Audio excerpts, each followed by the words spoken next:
In this video, I will be showing you how to set up webmail account in CPanel. So let's get started with the video.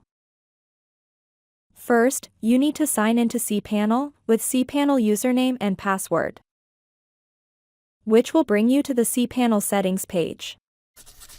In CPanel settings page, you need to click email account option under email section. Here, in this page, you will find all the webmail accounts set up in CPanel. To create a new webmail account, you need to click the Create button.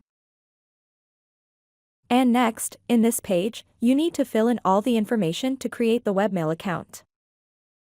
In the first field, select the domain to which the webmail is going to be associated.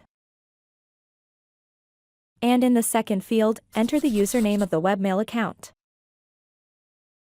And below, in the password field, you can either generate a random and strong password for your webmail account,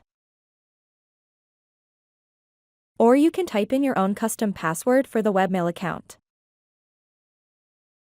And finally, click the Create button below.